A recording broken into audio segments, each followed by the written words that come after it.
Welcome everyone to AsiaLink's webinar, Vietnam, A New Era of Reform.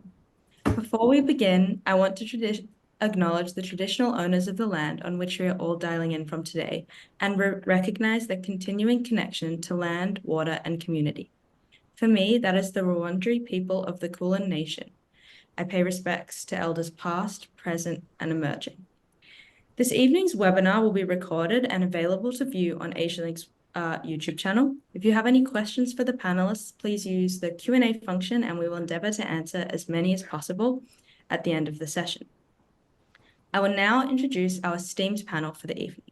Please join me in welcoming Managing Director of Bauer Group Asia Vietnam, Hart Nguyen, Visiting Fellow at IC's Yusof Ishak Institute, Kak Cheng Nguyen, and Professor of International Law and the Director of the USAID Vietnam Digital Trade Project, Professor Claudio Doughty.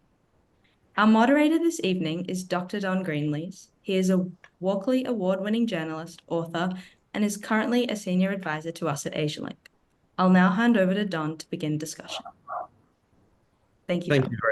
Thank you very much, Leah, and thank you very much to our three terrific guests who've joined us today, and to what looks like a very large online audience joining us as well for the latest in the series of AsiaLink webinars. We plan to keep these webinars coming in the months ahead, and I hope you stay with us and keep registering. Today's topic is Vietnam, of course, and it's a great choice right now because Vietnam is living through some interesting times. The country has experienced an extraordinary political upheaval in the past 18 months. Two presidents, the chairman of the National Assembly, and other key party and government leaders have been replaced. At a time of global geopolitical and economic stress, the leadership instability in Vietnam has generated considerable concern about its future direction. But we should remember Vietnam is one of the region's top performing economies, growing at an average annual rate of 6.5% since 1986. It's a phenomenal result, which the World Bank notes is better than all its ASEAN peers and second only to China. That growth overwhelmingly has been driven by foreign investment, and Vietnam has been actively pursuing engagement with the international community, including the West, although some wonder at times how seriously the Communist Party actually takes that pursuit. More importantly, there are questions about Vietnam's ability to reach its goal of joining the ranks of the world's rich countries by 2045, an ambition that will require the average annual rate of growth to accelerate to more than 7%.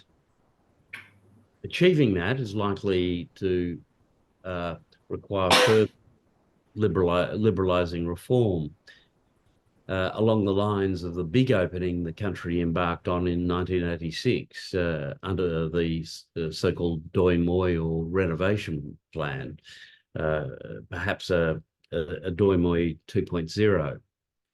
And that could require accompanying political reform in order to succeed, something the Communist Party no doubt will be wary of.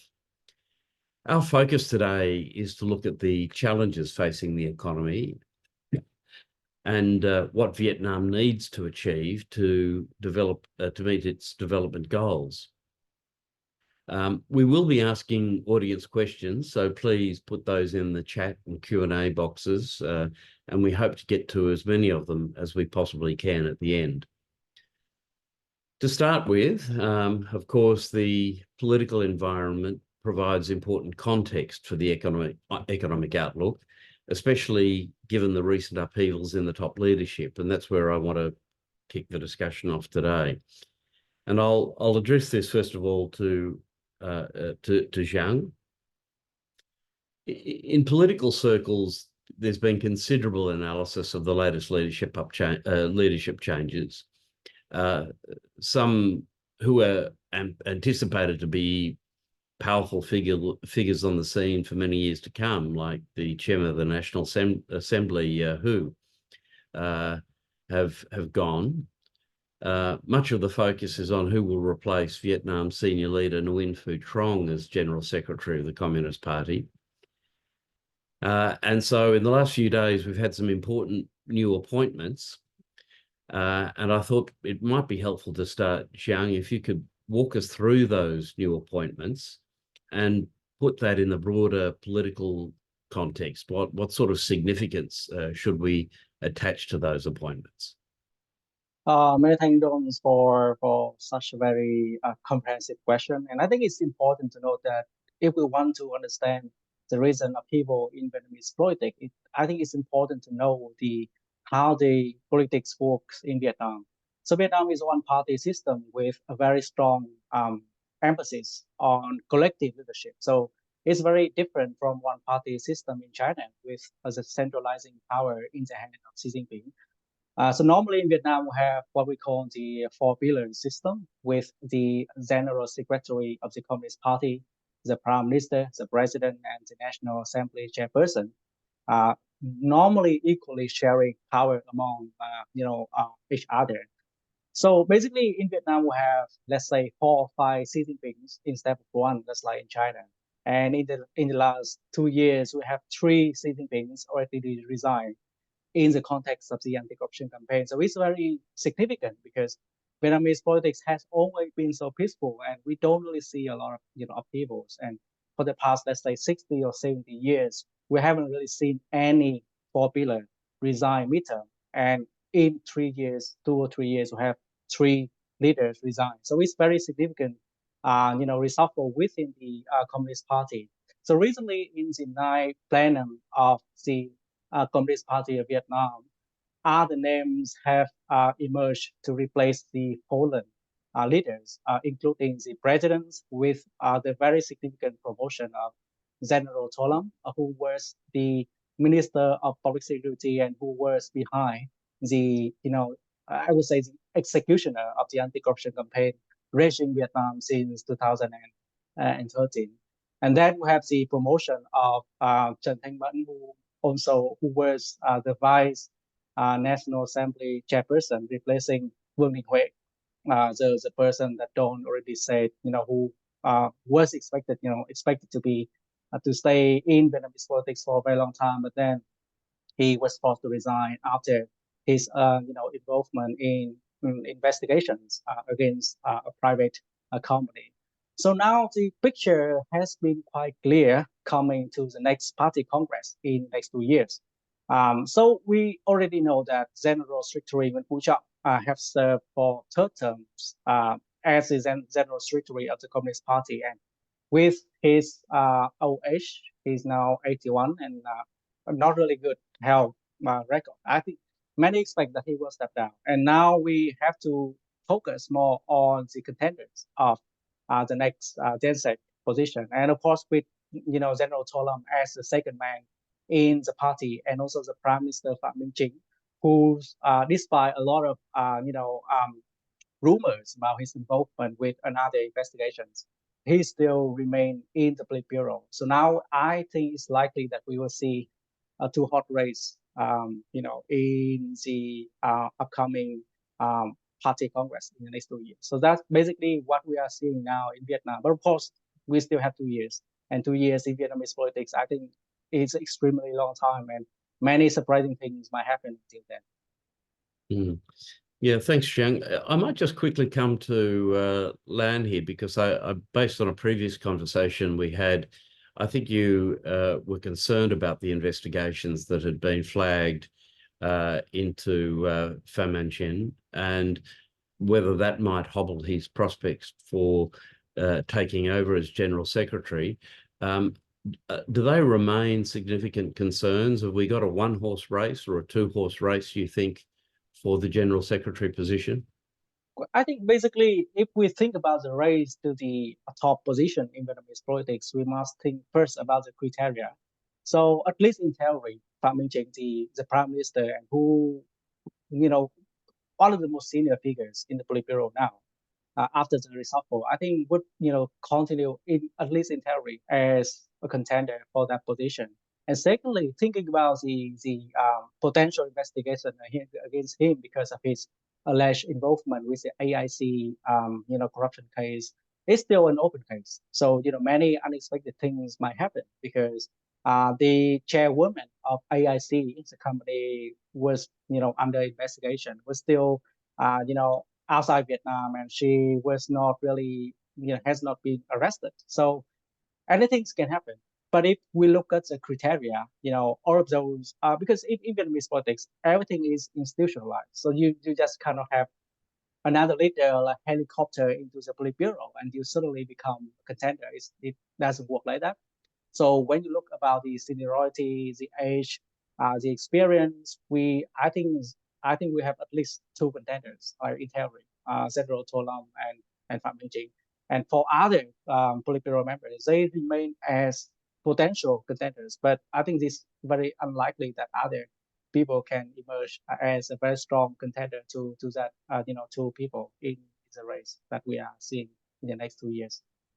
And Lan, can I come to you on that point? Because I got the sense the other day you had a somewhat different view, but what is your sense about how the race is shaping up and whether we have a serious contest or whether it really is a position that is locked up now by To Lan?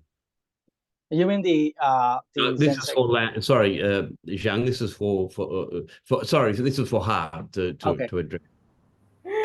Yes. Sorry. Yeah. Thank you. I have a little bit of like a add on what Zhang just said. Now, yes, for the selection of the position like a general secretary, in the party they have rules. They have rules about who are the candidates.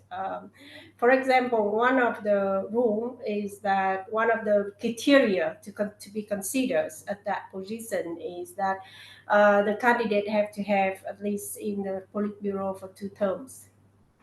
And if you look into who are currently in the Politburo, probably there are only 2 positions that who are qualified for it. And those are the one in the number 2, which is the state president, and the third one is the Prime Minister Chin.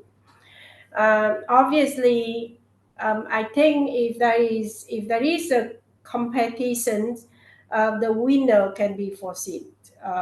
It's not very kind of like a really balanced competition here, given that one obviously know the others very well.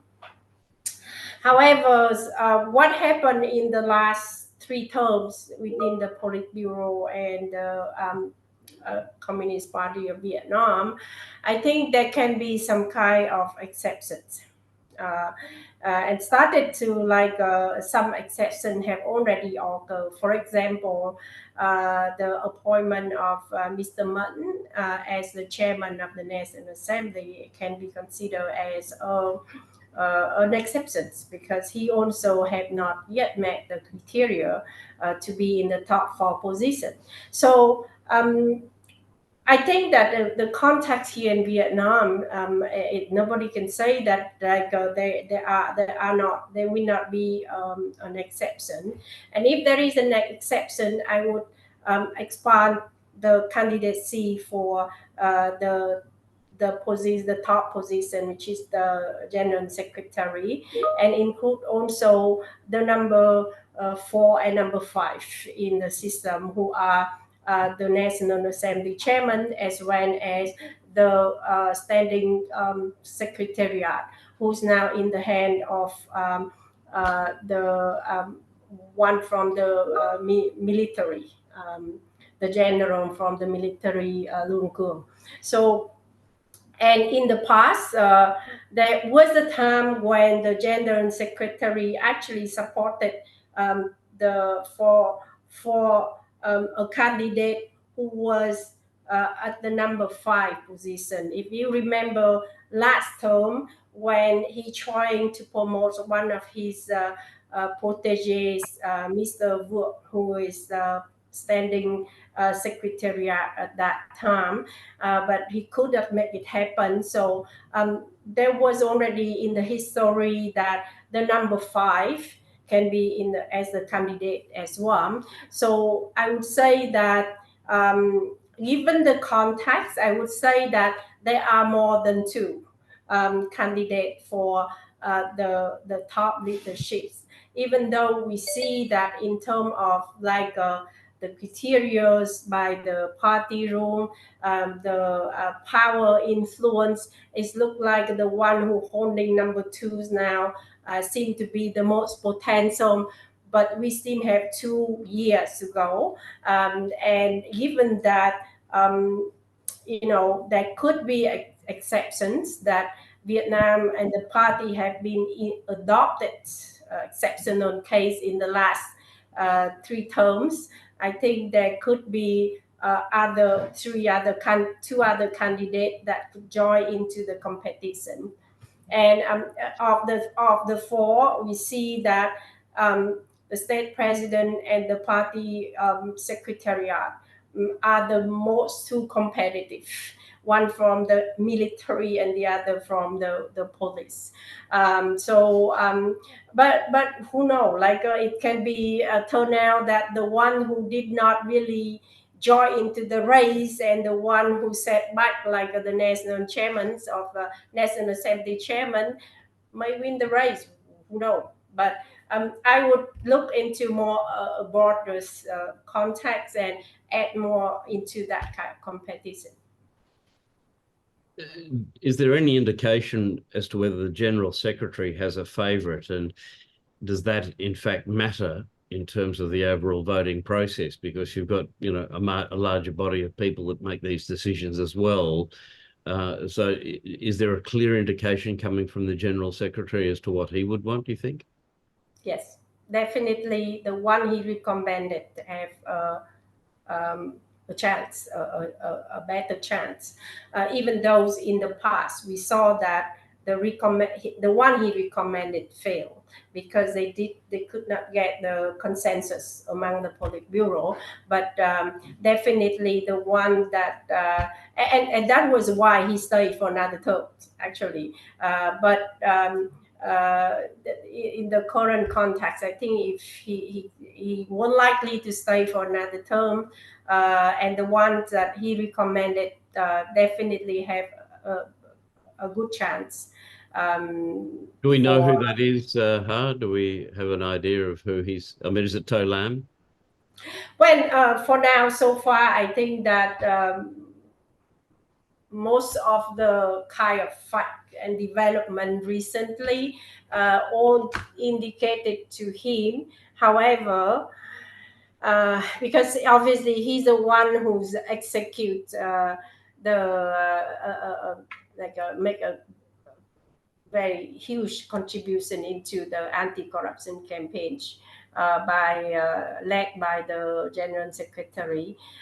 So I'm sure that if he want to choose somebody who replace him, he would choose somebody who can continue his legacy.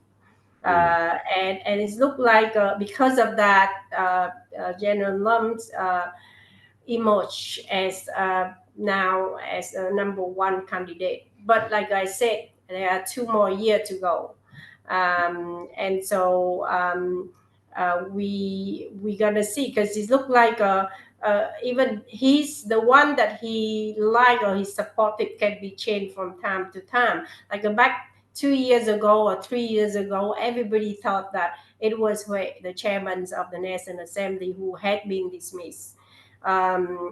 But it turned out that after a few years he became like he's out of the politics. So we never know what is going to be happen in the next 2 years. But at the moment, it looks like with the influence, with the power, with the criteria by the parties, everything indicate that Lam is the brightest candidate.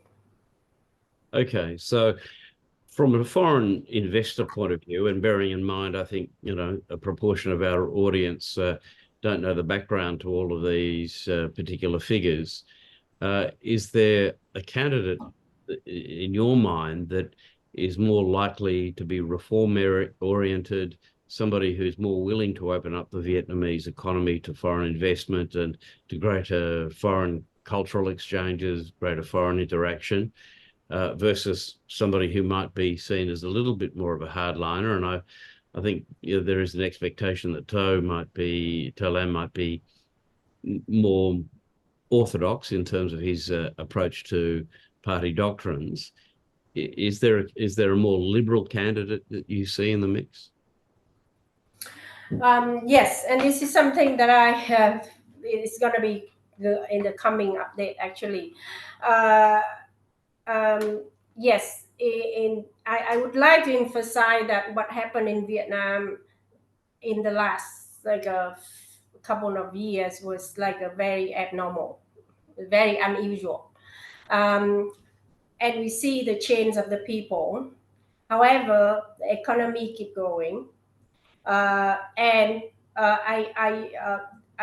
what I've seen is the change of the people doesn't mean that it's the change of the directions of the countries. Doesn't mean that it changed the economic policy and strategies that the countries follow.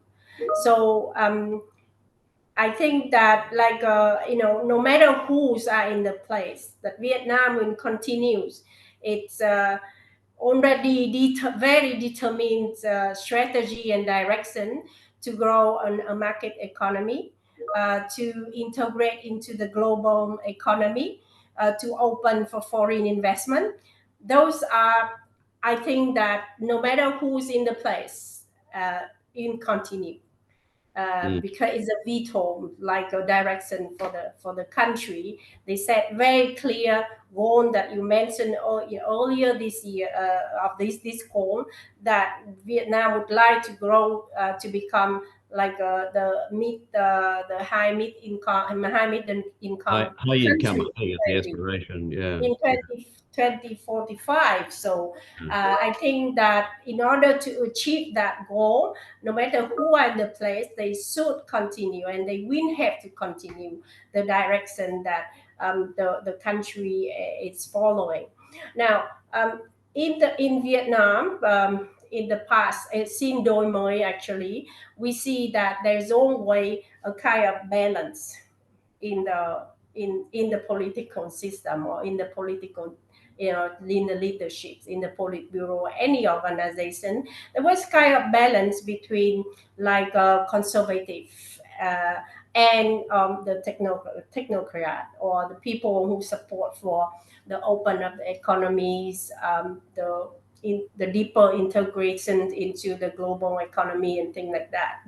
And it's likely to continue. Now, some people, they said that they look into the Politburo member at the moment, they do not see many people that have the economic background. They seem to be more people from the police, from military, from parties, rather than somebody like have the kind of from the civil administration with the strong economic background. I would like to say to you that this gonna be changed. There's gonna be something happens in the coming days. Actually, the National Assembly have already announced that they're gonna be some sessions about personnel that added into the agendas of this month. The Okay. National Assembly. Yeah, and you may have heard about some new appointment coming, and I heard that there has been beside like the new minister of police that is going to be named. We heard that there's a couple of new deputy prime minister who will be named, and those are the one that I think will make the balance. Okay, I look, some of these issues I want to come to a little bit later, so I will come back to you on it.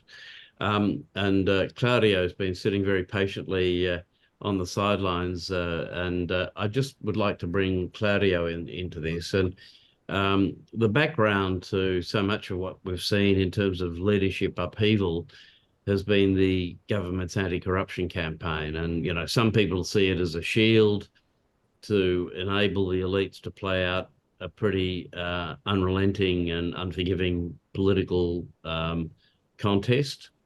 But there's also public purpose to it. And so, Claudia, I just want to, you've been there for a long time.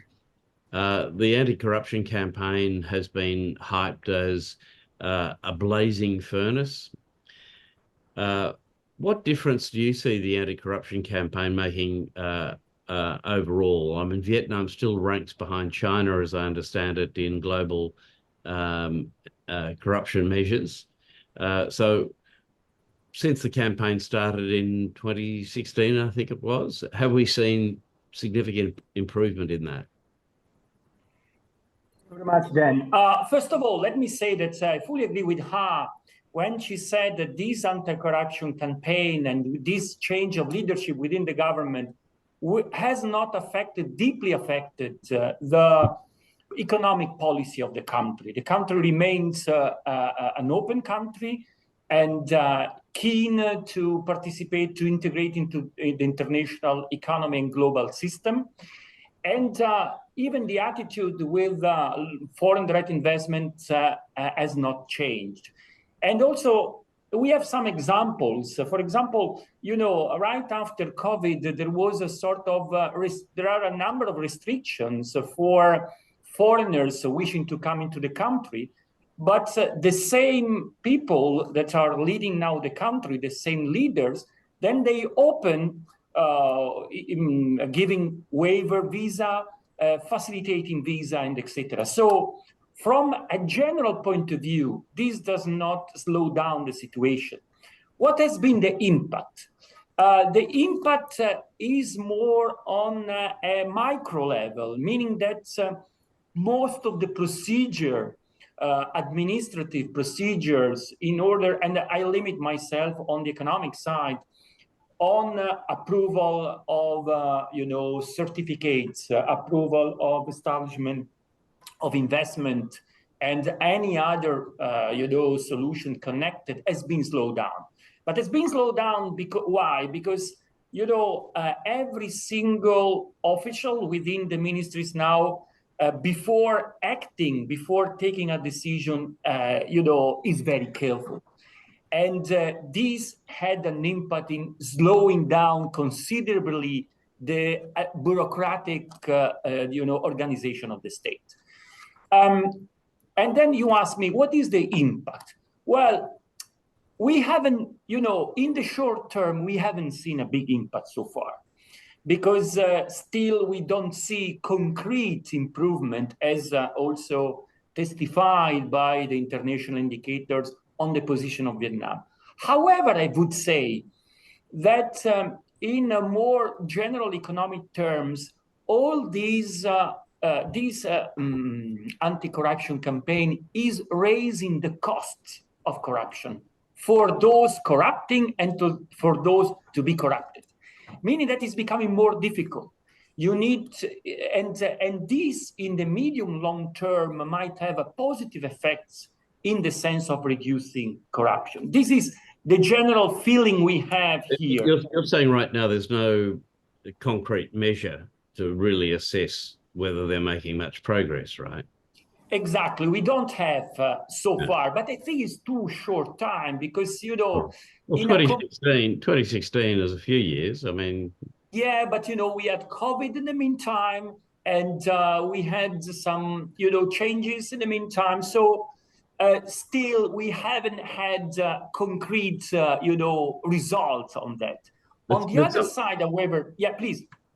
I was just going to say, I mean, there are other ways of measuring it. And, one of those ways, I think, is something that, we've discussed in the past. But there are real concerns that the anti-corruption campaign, by tying down the bureaucracy, as you have said, and you layer it on top of the political upheaval in the country, which creates uncertainty, has the impact on discouraging, I think, some investors from moving ahead with the fullness of their plans or entering the country. So is it discouraging investment? And, there's also the domestic side of it. I think Zhang mentioned to me not so long ago that, budgets for road construction and bridges aren't being spent. The money's there, it's allocated to the departments, but they're not spending it because nobody, wants to take the risk of being nabbed for corruption for spending public money. This is exactly the point. So several foreign direct investors are worried about the delay of all these kind of procedures. However, the point in Vietnam is that while in the short term, this could be considered a negative impact, but still, the specific situation of the country is still makes the country really attractive for foreign investors. That's the reasons why in January, for example, in the first quarter, we had quite very good results in terms of foreign direct investment in Vietnam. And this means that still there is a huge faith in the country, in its capacity to support and to overcome all these kind of issues. And even because, in the general context where the business environment here is still complicated, administrative procedures are still complicated, import and export procedures are still cumbersome. However, there is, the problems are very well known by the leaders and by the different governments and ministries. Of course, addressing the problem is another issue, but, and that's testify, and what has said that the general direction didn't change, it is true. Still, the countries, the leaders are focusing on these problems. Then we don't know. I mean, that's the point is that it seems the country is still keeping growing, keeping, supporting foreign direct investment, keeping expanding its export, even in the presence of such a difficult situation. So if I were a foreign direct investor, I would not be too worried about that, and especially big investors. The problem in Vietnam is for small and medium investors, which are not big, but this is a problem in many other countries. Small and medium enterprises, foreign investors, small and medium enterprises might still face huge difficulties when the bureaucratic situation, the administrative rules are complicated. But for big investors, they find a way to solve the problems. And as we discussed recently, for example, you know very well that the country set up sort of,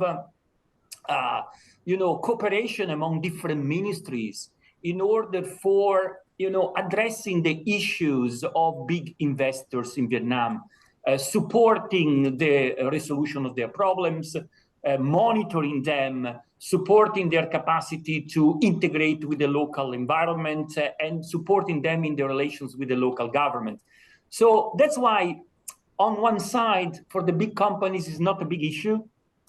Of course, the impact might be a bit tougher for small and medium enterprises, but as running an SME as a foreign investor has been always a problem everywhere.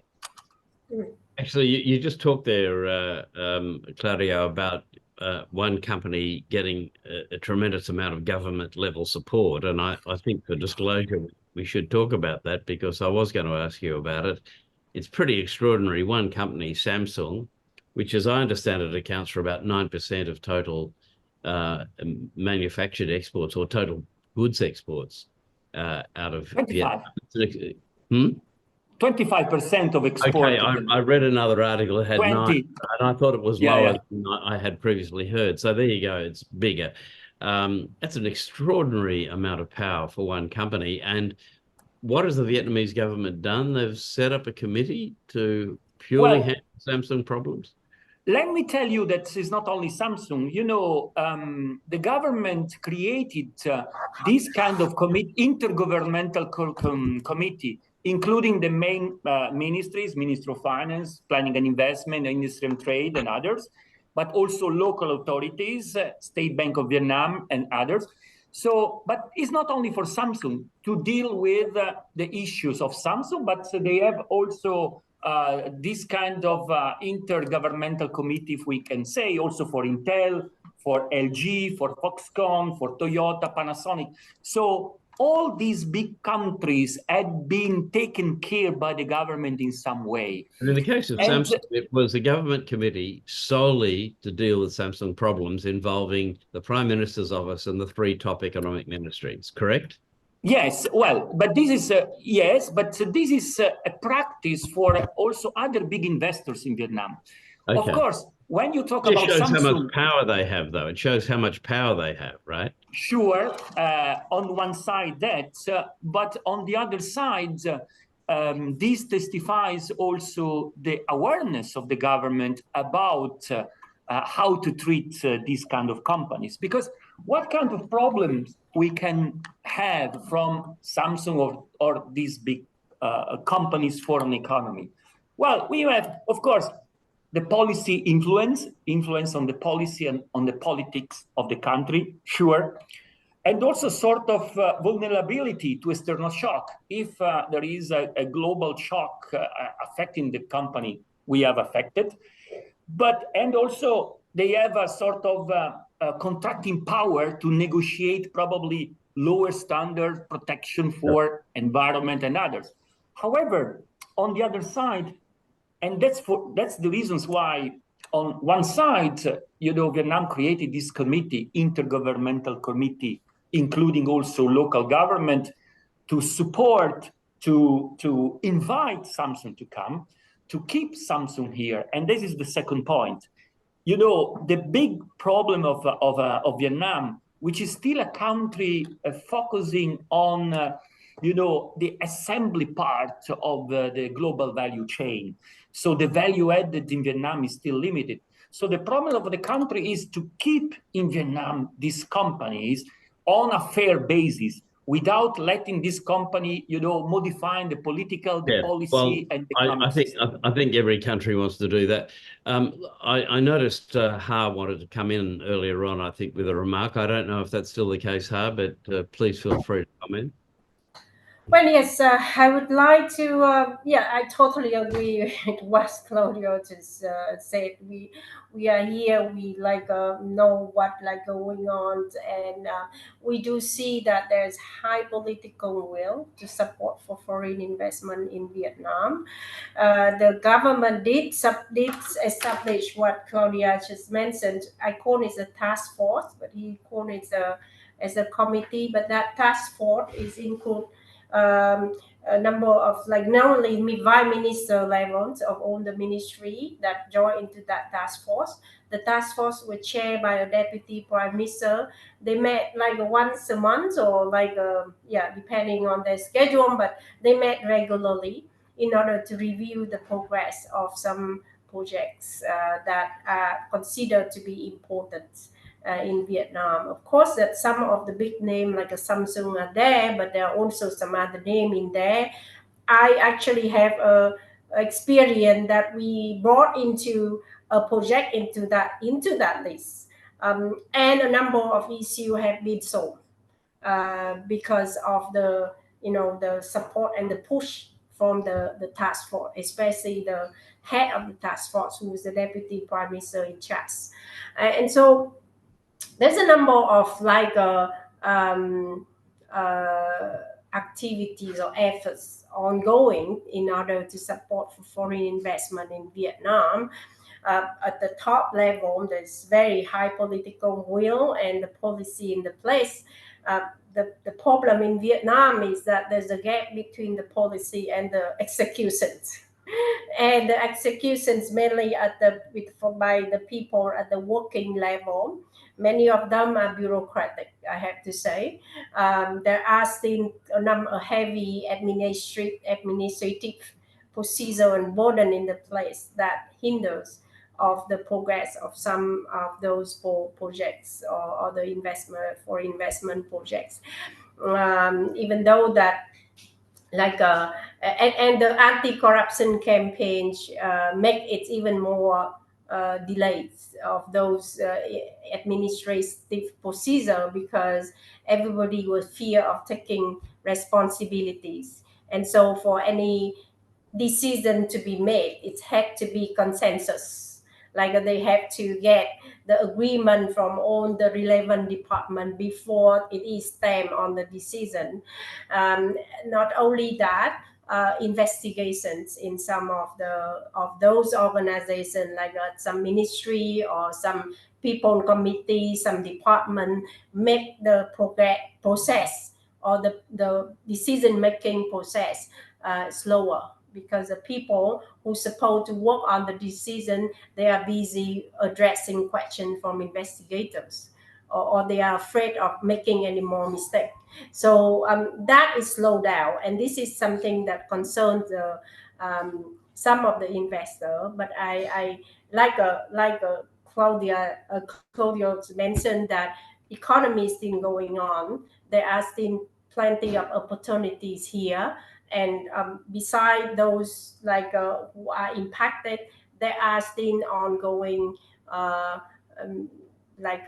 projects, economic activity, investment.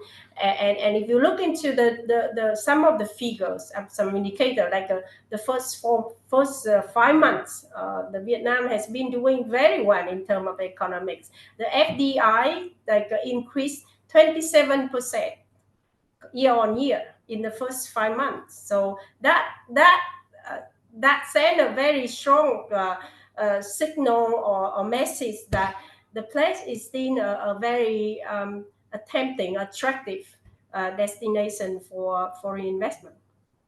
Now, the numbers do look exciting, but I want to quickly address a couple of structural challenges. And one of them relates to the aspiration to reach high income status by 2045. It looks like to get there, Vietnam will have to triple per capita income over the next 20 years. Not many countries have achieved that.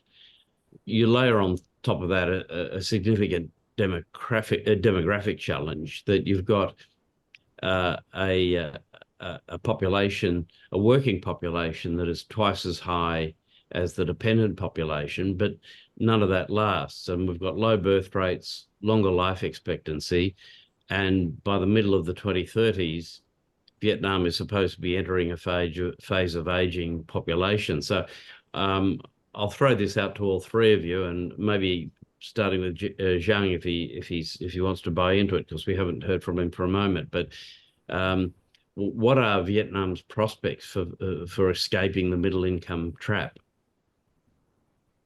Well, I think it's very tough question. I think, multi-billion-dollar question, and I'm sure that not only one single expert can answer that. But if we look at the way that the target of the Vietnamese government has been going on after Doi Moi, I think it's not easy target. Vietnam aimed to be an industrialized country by 2020, and it's failed. Vietnam aimed to be a high income and highly industrialized country by 2045. So it's like to celebrate the 100th anniversary of the country's independence. I think which is very challenging target. If you look at the way that the economy has been going. The past 4 decades have been extraordinary. Fast growth economy. And Vietnam, I think in Asia, is the second highest, second fastest economy after China. But it's worse because we started at a very low base. And after 4 decades, I think it's really hard to continue the way that we are doing without significant reforms or what you suggested earlier as in Doi Moi 2.0. I think the successes, achievements of the country in the past 4 decades have been mostly about the government giving way for non-state actors, both private businesses and foreign direct investors, to come join in the country and to invest, to do business and export to the outside world. Vietnam now has a trade to GDP ratio of nearly 200% per GDP, and is second highest in Asia, only after Singapore. But in order to keep growing at that 7 or 8% or even 10% per year, if we want to reach the high income status by 2045. I think it's extremely difficult, and it would require the government to commit to more structural reforms rather than super facial reforms that we have been witnessing so far. Since early 90s, the government has been trying to commit what they call the bureaucratic reforms with 3 phases. But up until now, we still face the same problems of the very bureaucratic procedures, terrible logistic and infrastructural, including roads, ports, logistics, very inefficient state sector, lack of transparency and accountability. So there's a lot of things for Vietnam to improve in order to think about the high income status. Because the way that if Vietnam wants to follow the East Asia model of development, let's say, have a very high growth rate and then have a very strong domestic sector, we're doing reverse. We have a lot of favorable commitments to foreign direct investment and foreign investors in country, but we on vice versa we don't really have a lot of favorable environments for small and medium sized enterprises in the country. And now we're facing a very, very interesting dilemma. We have Vietnam, 75% of Vietnamese export are from foreign direct, sectors, and most of the biggest Vietnamese companies now are mostly property based. So it's kind of like rent-seeking industry instead of manufacturing industry. So I think in order to solve all of those problems, it would be extremely difficult, and it would require the Communist Party of Vietnam and the government to commit more on structural reforms. And what is actually we are lacking right now is a good moment to do such reforms. And I hope that given the context of the anti-corruption campaign, where a lot of high-profile reshuffle of the government and the party in the past few years, coming after 2026, we might have a really good moment to start a new reforms. Because when you carry out the corruption campaign, it's not just about cracking down on corrupt practices. It's also about building a new environment to prevent corruption from happening and to allow more good practices in the state and in the business communities to arise. And I think that is a moment to commit more on structural reforms after what we have done in the anti-corruption campaign so far.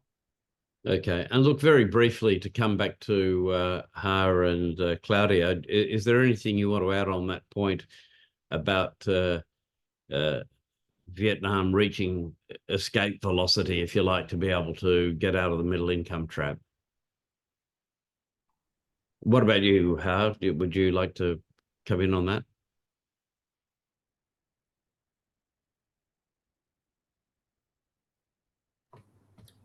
Well, yeah. Looking into, because you said this discussion with when you start with the đôi mới too. I have to say that the term đôi mới is become now very outdated, or people don't use that term anymore. Now we heard more about industrial revolution 4.0. We heard about digital transformations, about green growth, about net zero emissions. So it depends on the term. Like the last political term, we heard a lot about industrial revolution 4.0. This term is very much about net zero emissions, things like that. So leaving aside the terminology, I mean, the point is, can Vietnam grow rich before it grows old? I mean, that's the bottom line when it comes to this issue of breaking out of the middle income trap. Yeah, well, if you look into from when đôi mới started, I recall that at that time the income, the GDP per capita of Vietnamese people is $600 per year in 1986, 85, 86. 38 years later, which is this year, we got our number is 4,000. So it's increased 60 times, I think. Yeah, around that. So now, if you see, if Vietnam continue to grow that way, in 30 years, if we can increase like a 60 times of the GDP per capita, we definitely get out of the track of the middle income track. So it's just that, like, What is to achieve, though, it looks very difficult to achieve that sort of rate of growth over a long period of time. well, I think that it's like what I want to say here is Vietnam is going into the right direction. And so if they continue to go with the right directions, we're going to get out of the trap, of the middle income trap. Now, again, like I said earlier, from the policy and direction to execution, there is a gap. And so the key challenge here for Vietnam is how to narrow down that gaps, how to make what they have put in, like what the direction that they have determined, which is like a market economy, which is like opening integrated deeper international integrations, how to make those things into reality.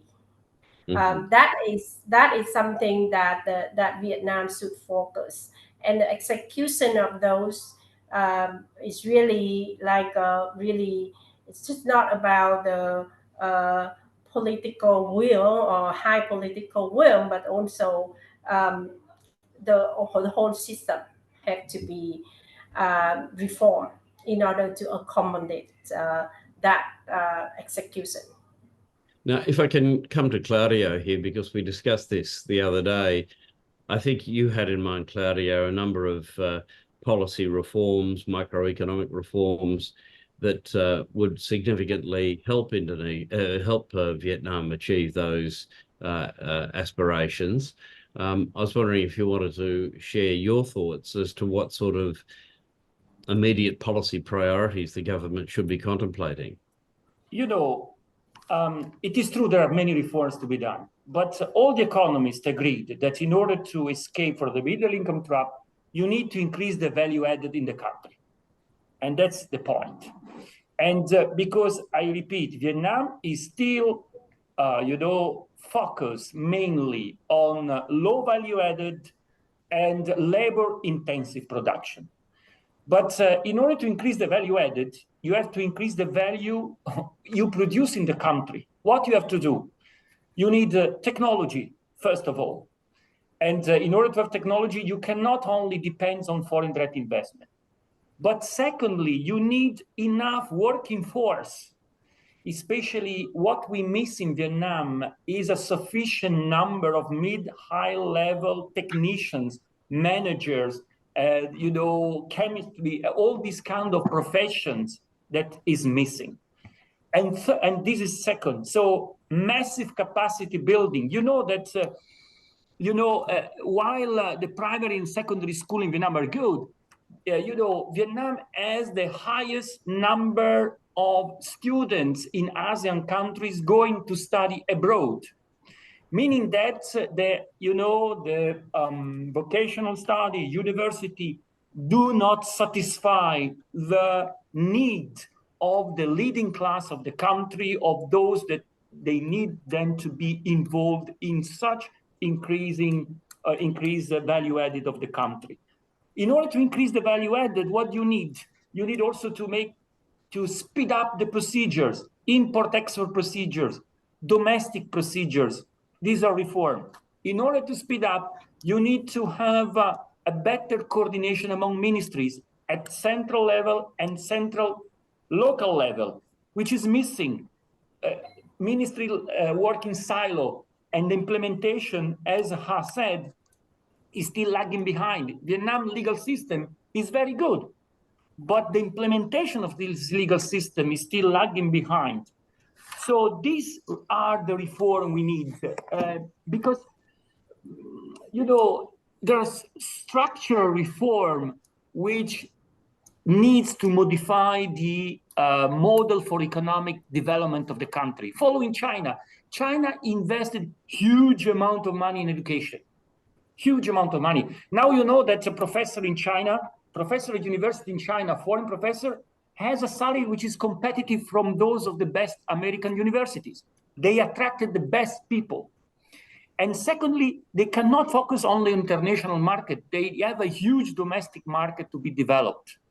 In order to develop the domestic market, you have to increase the spending capacity of the domestic people in the country. So you see, the economies, even the government and the party are aware of that, but they need to speed up, or it's very difficult to reach, you know, the 2045, you know, objective. I think that this should be the formula. Education obviously is a key, and I mean, the data I've seen shows that education at junior school and through high school is at a very high level and among the best education systems in the region, but it seems to drop off at vocational and higher education. Is that the case, and is that where the investment needs to go in? Yeah, exactly. This is exactly the point. Vietnam exports more students than all the other ASEAN members do. That is the key point. And if you talk with any investors here, they found that it's very difficult to find good managers. Why? Managers in Vietnam cost more than in Thailand, where the cost of life and production is much higher. Why? Because we don't have enough good managers in the country. So it's very clear, the situation. And only with the massive you know, investment in this field, the country can reach the level. Even foreign direct investment sometime to expand the value chain in Vietnam, for example, for dyeing fabric, you need people expert in chemical issues. So there are not enough people expert on that in the country. So these are practical problems, very well known, but there should be a massive, you know, intervention from the state in this case.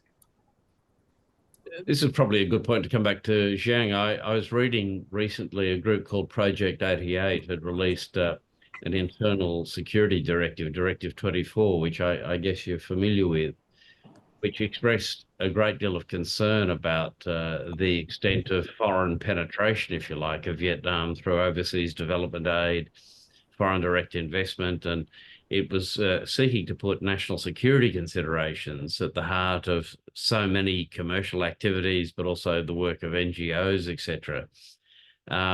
Against that background, you've got, as you say, Claudio, a huge number of students studying abroad. It seems they're caught between a bit of a cleft stick, that on the one hand, they value the international expertise that they get either through foreign direct investment or their own students abroad, but they're equally worried about it, all of that undermining national security. So what's your take on that, Zhang? Do you treat this Directive 24 very seriously, and do you see some contradictions, perhaps a bit of split personality, if you like, on the part of the Communist Party?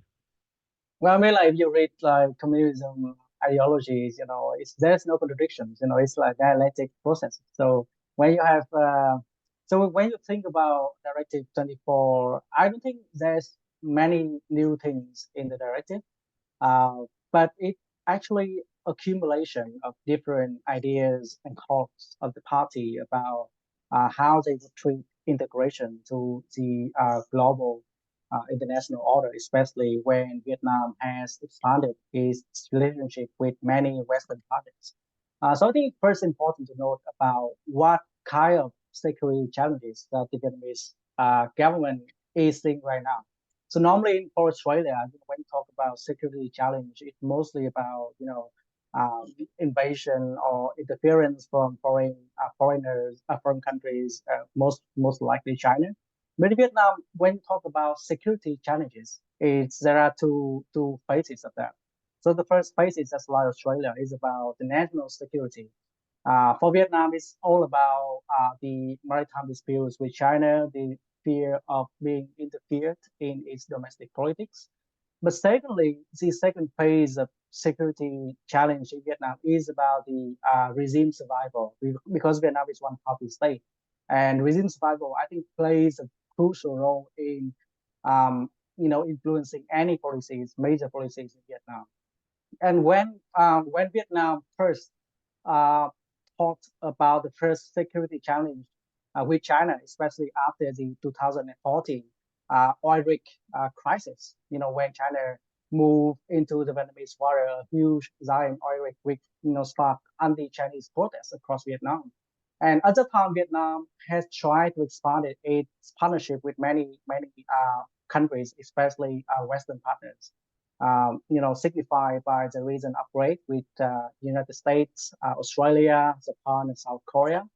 But at the same time, because of the fear about regime survival, especially the fear about color revolutions, street revolutions in Vietnam, it follows, I think, the same motto that Deng Xiaoping taught about Chinese opening, reform and opening up. When you open the window, you have fresh air, you have a lot of benefits from gaining fresh air, but then you're afraid of letting flies coming into the country and kind of like diluting the environment. So Directive 24, when put into that context, is about managing the nexus between domestic concerns and international concerns, foreign policy concerns within the Vietnamese government. Because of the extremely open attitude of Vietnam to trade and to partnership with Western partners. The one-party state worries that some unwanted influences, especially liberal ideas, might creep into the country, and because of that, might influence or might negatively affect the regime resilience. And so I think that is one of the reasons why, when we think about Directive 24, it's not something new, but it's a kind of like a confirmation of what the party and the government is worried about, Vietnam's deeper integration into the global world order. Okay. So look, everyone, our hour is up. So I'll just finish off with a final question, and we don't have any audience questions, so I'll just wrap up with one final question to all of you, which is a little speculative, but give me your thoughts on where you see Vietnam being 10 years from now. Will Vietnam liberalize? And I'll start with you, Zhang. I mean, we've talked about this in the past. I mean, you see it being very important for Vietnam to liberalize politically and engage in greater pluralism in order to fully attain the potential that it has economically. Do you see that happening? What's your expectation for the Vietnam we will see 10 years from now? I think it's nearly impossible to see Vietnam liberalize too much in the next even decade to come. If we look at the past 4 decades since the market reform in '86, I think we are going to circle. When the first market reform, then we have a very extended period of conservative approach to the global world order and economic integration in the '80s. And then we have the extremely open attitude toward trade and economic integration in the 2000s. I think Claudio probably remember that, because I think he came to my university in 2006, around 2006. At the time when Vietnam joined the World Trade Organization, and extremely open willingness to join the WTO and the global world order. And then we come to the 2011, when the General Secretary, when Hu Jia became the party chief, and he realized that there have been too many problems of economic integrations and rent-seeking behavior because of economic reform. And then we see a kind of like apparent conservative or pragmatic attitude toward reforms and economic integration, like we are seeing now for probably 10 years. So the coming decade, I think we are most likely to see, after all those political upheavals have been dusted down, I expect to see more pragmatic approach to economic and to foreign policies in Vietnam, and we potentially see a more open attitude toward economic reforms. But we don't see. I don't think that we are see something more very very big or very big breakthrough in terms of structural reform policy. I think that requires kind of like strong and open-minded leaders. And given what we are seeing now, most of the leaders, they try to play safe, not aiming too much, not risking too much of their political capital because of the context of the anti-corruption campaign. And when they try to play safe, they will most likely provide safe and pragmatic policies, but we don't really see any reason why they would make any kind of breakthrough policies which might bring down their political career. So I think Vietnam will stabilize, after those political upheavals, but I don't expect we seeing any breakthrough in terms of policies or structural reforms that is needed to bring the country closer to the high income status that you raised earlier in our webinar. And Ha, if I can put the same thing to you, what's your analysis on that decade ahead? Well, politically, I do not see any signs of any significant change in the next decade. The reason is that I do not see the development of civil society in the country that can put pressures for a political change. On the other hand, I see that economically, Vietnam is facing a huge opportunity to grow. And as long as the economy continues to grow, that means that the life qualities of the people in the country is going to be improved. Then there's no pressure for them to change the politically. And so I think that's why you see if you put the two together, like it actually like integrate, related to each other or correlations here. Now, as long as the current system, political system, as long as the party, the governments continue to do well in terms of economics, making sure that people are happy, the quality of life improve. People, we have better life, we have more receive sufficient benefit from the system.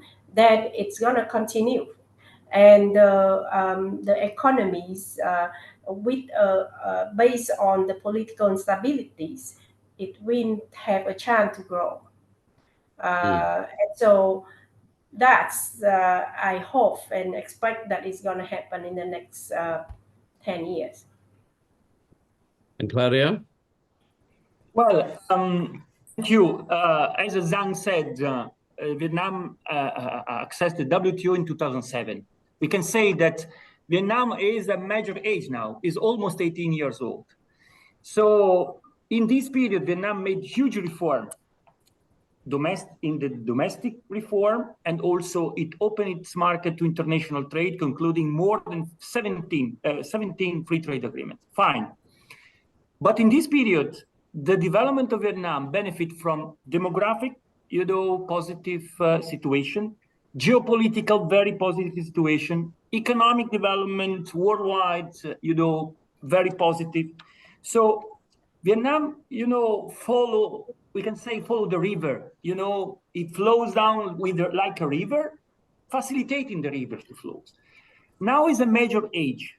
Now it's important that Vietnam modify its model of development from a country benefiting mainly from low labor costs and initial reform to a country which upgrade its position in the global economic system. If they were, and what we discussed before, the country will be able to upgrade its position in the global economy from a country like Bangladesh, I would say, Cambodia, I would say, to a country like almost Korea, not Korea, but almost Korea. So this is where the situation might change. Remember, Korea in 1995 was still considered a developing country by the WTO when it entered into force. After a few years, was not that anymore. So, but Korea created the condition to become a highly developed country. Now it's more up to Vietnam, I think, to decide what kind of model they would like to follow. Okay. All right. Thank you all very much.